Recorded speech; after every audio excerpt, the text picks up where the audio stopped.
Rahmawati dengan NIM 233141027. Nah, di sini saya akan menjelaskan mengenai membaca.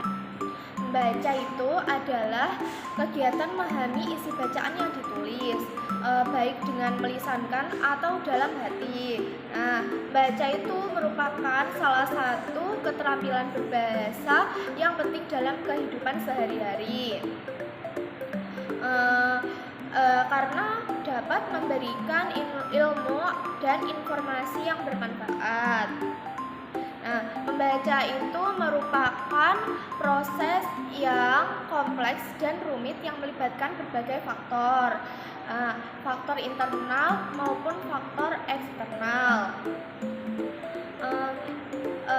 Faktor internal tersebut antara lain inteligensi, minat, sikap, bakat, motivasi, dan tujuan membaca. Nah, membaca itu memiliki beberapa tujuan. Di antaranya itu ada satu, memperoleh informasi, ilmu pengetahuan, dan pengalaman baru.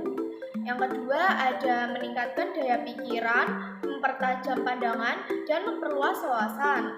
Ya, yang ketiga itu ada belajar teknik membaca. Nah, yang keempat itu ada belajar bahasa. Belajar bahasa itu meningkatkan pengetahuan tentang bahasa dalam menggunakan bahasa itu. Nah, yang selanjutnya itu ada beberapa jenis membaca ya. Di antaranya itu yang pertama ada membaca nyaring, yang kedua ada membaca dalam hati, yang ketiga ada membaca menggunakan bahasa itu.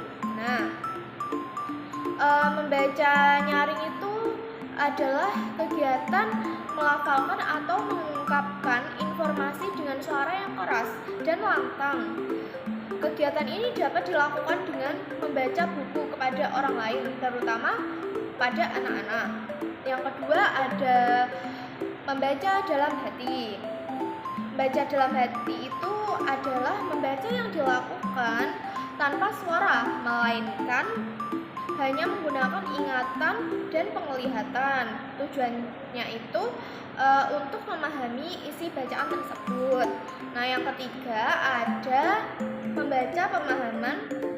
Nah, membaca pemahaman itu adalah kegiatan membaca yang bertujuan untuk memahami isi bacaan secara menyeluruh. Membaca pemahaman itu merupakan kemampuan yang penting untuk dimiliki siswa, baik oleh pelajar maupun mahasiswa.